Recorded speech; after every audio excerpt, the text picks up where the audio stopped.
Let's talk about the women's weekend. It was the last ever game in a Pioneers uniform for one Ashley Henderson, a fantastic career, the transfer from Pitt and Canisius. Let's show you the highlights. They played number 10 ranked. The Daemen Wildcats came into town last time the two teams met up in Amherst. Daemen whitewashed the Pioneers. Last game for Ashley Henderson. Last game for the coaching staff as well, as they will be moving on to bigger and better things for each of them. Early on, the Pioneers kept it close. Henderson open on the wing. She'd take the long ball and drain it. Pioneers up early on, but Daemen would show why they are ranked 10th in the nation. A little lob pass to the inside for Soroka. This was here all day for Daemen, and when Soroka got in foul trouble, they'd bring in Burke.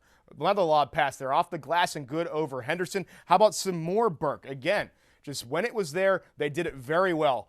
Again, off the glass, left-hand side over Henderson. They were up early on by double digits, but Henderson trying to keep the Pioneers in it. In the lane, little fadeaway jumper. That one would go towards the tail end of the first half. Pioneers try to keep it close. They would get within a possession. Look at this. Nice pass to Bergman on the block. She's graduating as well. Get some points on her final game in the green and gold. But Daemen and Soroka back in from the foul trouble. Played very well on the inside. Beat Peterkin on that one. How about some more Soroka? Again on the lob pass. Nice drop step on the block. That one would go. They're up again by double digits. Henderson trying to cut it within double digits. Little bucket and the foul there off the glass and good. But again, just too much Soroka and too much Daemen. Off the miss, Burke is there on the block, gets the bucket and the harm. The Daemen Wildcats would prevail in this matchup, 69-54. Henderson had 18 points in her final contest as a Pioneer. Soroka, 24 points, 11 rebounds. Going to bring in Kevin Calhoun. Kevin, the Pioneers had no answer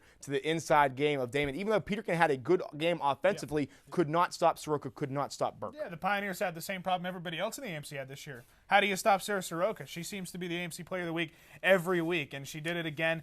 We were looking at when Daemen had 14 points in this game. Josh, Burke, and Soroka, they each had 6. So they added up to 12 of the first 14 for this team. You knew what they were going to do, and the problem the Pioneers had with Soroka, and you and I talked about this on the broadcast, was the Pioneers were trying to front her at first, and then they had that lob pass, and then the Pioneers would try to play behind her, but she was too quick on the inside. She'd make the move. She'd get it off the glass.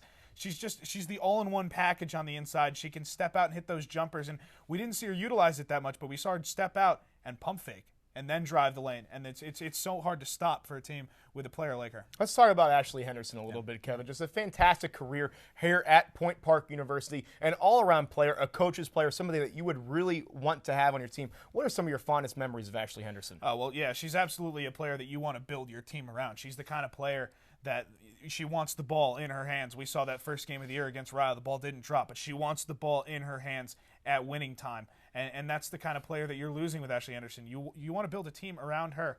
And Ashley Henderson, there's no one memory that sticks out for me. I mean, it could be the 1,000 times we saw her drive the lane, get a bucket and a foul, hitting the floor, falling into the baseline, falling into the doors out there at West Mifflin. She's the hardest working player I've seen here at Point Park on that women's team in my 3 years here. She's just the all-around package, and she's going to be hard to replace. And you can't forget about the two other seniors, too. Oh, yeah. Bergman, a very good role player for this team. Yeah. Came in some very good minutes here toward the tail end of this season. And Heather Swedish, too. Just very unfortunate for her was one game after the fact that she was able to redshirt. She tore her ACL, blew her knee out senior year. You know, Swedish was one of the real reasons why I think this team was not as good as they could have been. Oh, I agree. This team ended at 14-13, the same exact record they finished with last season. And I really think Heather Swedish going down really affected that a lot, whether it's off the bench or starting in the lineup. Heather Swedish had that knack of hitting the big three and really just being a hard worker on both ends of the floor. And she was a leader for this basketball team, and she continued to be that from the sideline. But it's just a different vibe. It's a different feel with number 12 not on the floor. But life must go on for the Point Park Pioneers. They are nowhere out of anything. I mean, they still have very good players returning on this team. April Austin for one, Jocelyn Peterkin for another. You talk about Jones, Anna Marie Boshkova, Sarah Sand. You got Teresa Davis on the bench, too.